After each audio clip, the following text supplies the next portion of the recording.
Welcome back to this Econ 101 segment here on the 9 Innings podcast station. Make sure you subscribe.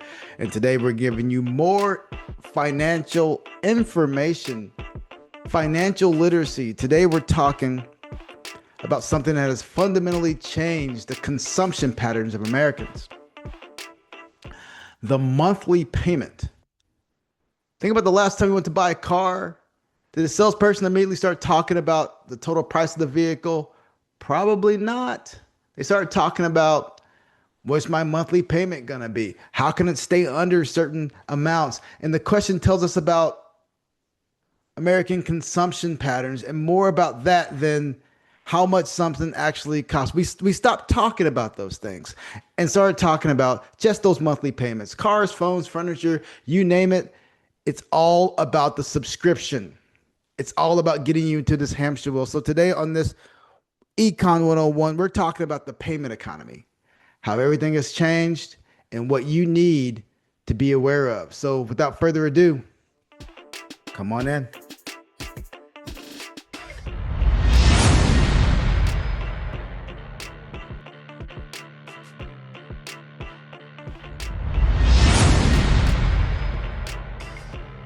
So we're going to start here. Price doesn't matter. The payment matters. This is where economics comes into play. So we talked about the car. Say I tell you a car costs $55,000. Immediately you probably have a reaction like, oh my God, that is expensive. $55,000. What am I getting? Am I getting a spaceship? And it sounds expensive. But what happens if I don't tell you the price? Instead, I tell you, you know what? I can get you in this car today for $750, $749 a month. That feels different. Now you're thinking, okay, $750 a month, it's not $55,000 anymore. We're thinking about whether $749 fits into our monthly budget. And those are two completely different calculations. Same thing happens with your phone. A $1,200 phone sounds ridiculous to some people. But a $33 a month payment, well, that's pretty easy. I can do that. That's basically dinner. So we buy the phone. And this is important because financing doesn't necessarily make something cheaper. It changes the way we perceive the cost. Economists sometimes refer to this as the reducing the pain of paying. When the purchase and the payment happen at different times, we don't psychologically experience the cost in quite the same way. Swipe the card, tap the phone, click buy now, pay later. The product shows up today. The pain shows up tomorrow. So this is where we just start talking about credit. Now I want to be clear, credit isn't new. We finance homes forever. We finance cars. Businesses borrow money to buy equipment. Government issue debt to build infrastructure, T-bills, treasuries. Credit can actually be an incredible economic financial tool. But if we borrow money to purchase an asset that allows me to become more productive, that debt can create economic value. But something has changed. We've taken financing from large purchases and moved it into everyday consumption. And that's where this buy now, pay later becomes interesting. Buy now, pay later essentially says, why pay $200 a day when you can pay 4 installments of $50? Again, the product doesn't become cheaper. We simply change the timing of the payment. And once you understand that, you start seeing the payment economy everywhere.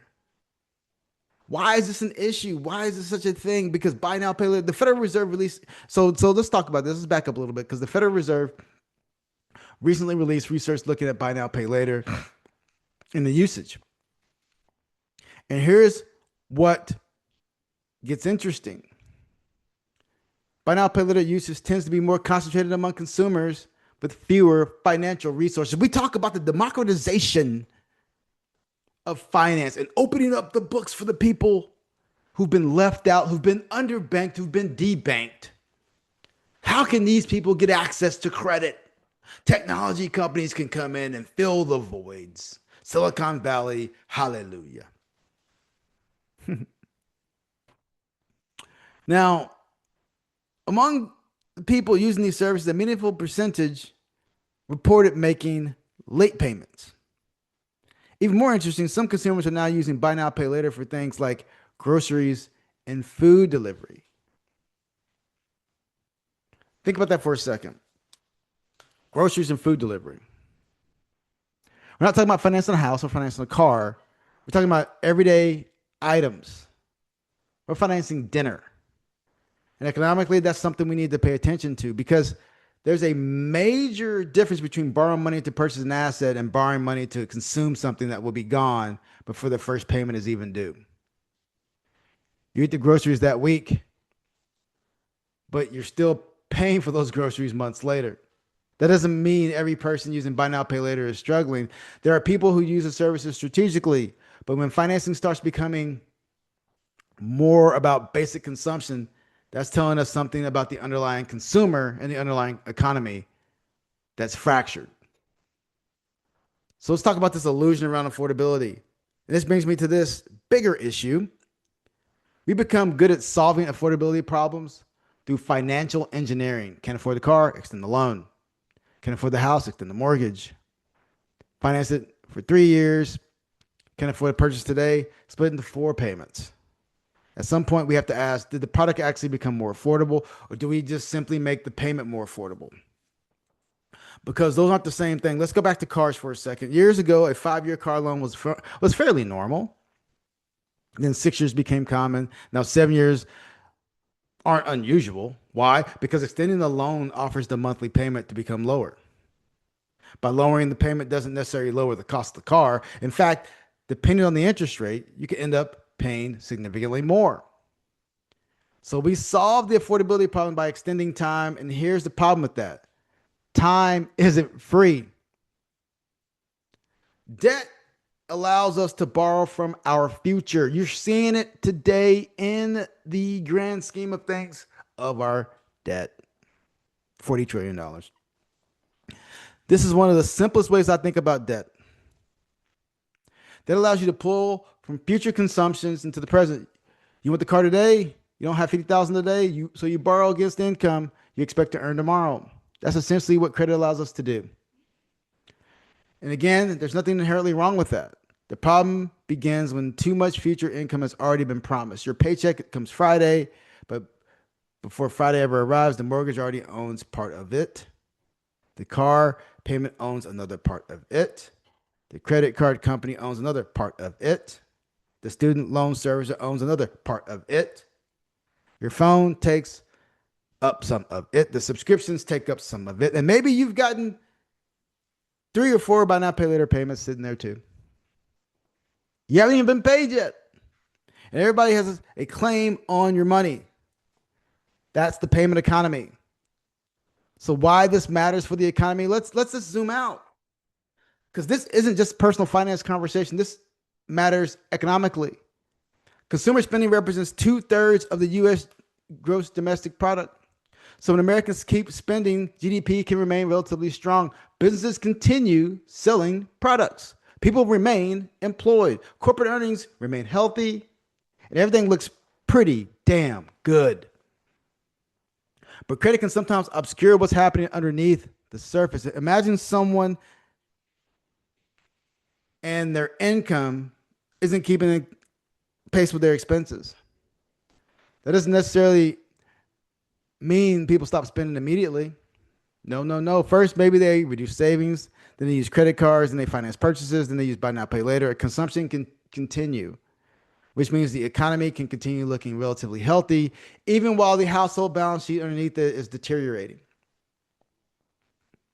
That's why looking at consumer spending alone doesn't always tell us the entire story. We also need to ask, how is that spending being financed? Now let's get to the 1 trillion credit card economy. Americans now carry over $1 trillion of credit card balances. Again, that doesn't mean every dollar represents financial distress. Some people pay their balances off monthly. Some people use credit cards for points, but the larger trend matters because credit card allow demand to remain elevated. And when demand remains elevated, businesses don't necessarily have to lower prices. Supply and demand. Think about it. Something costs 1,000 and consumers stop buying it. Eventually, the seller may have to lower the price. But if I can turn that 1,000 purchases into 4 easy payments of 250, maybe the demand doesn't disappear. And if the demand doesn't disappear, the price may need to come down in the future, but may not need to come down presently. That's one of the fascinating contradictions of easy credit. Credit can make things expensive, temporarily affordable, while potentially helping expensive things stay expensive. Again, like I mentioned before, the price may not need to come down immediately, although most prices tend to come down in the future, especially when it comes to technology. Last thing I want to talk about is the subscription economy. Now, we can't talk about payment economy without talking about subscriptions: Netflix, Spotify, Amazon, cloud storage. I mean, gym memberships, meal delivery, apps, news. I mean, everything wants $9.99 from you, or $14.99 or $19.99. We get it. And individually, none of these feel significant. That's the point, because nobody says I'm spending thousands of dollars every year for the next several years on subscriptions. We say, oh, it's only 15 bucks. And that's exactly how a payment economy works. We evaluate financial decisions independently instead of collectively. One $20 payment isn't a problem. 10 $20 payments, now we're getting somewhere.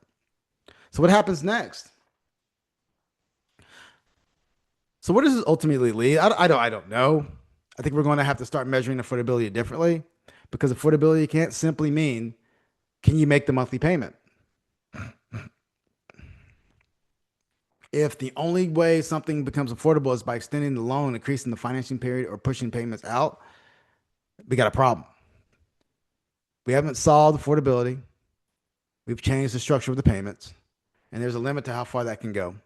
You can stretch the car loan, you can stretch the mortgage, you can stretch purchases, you can split purchases, but eventually those payments begin colliding with one another. And that's when consumers have to make tough choices. Do I save? Do I invest? Do I pay down debt? Do I take a vacation? Do I replace the car? Do I put that on my credit card? Or do I just create another monthly payment? So in closing, here's what I think you need to think about. We all need to think about. Next time you're buying something and someone tells you the monthly payment, ask another question. What's the actual price?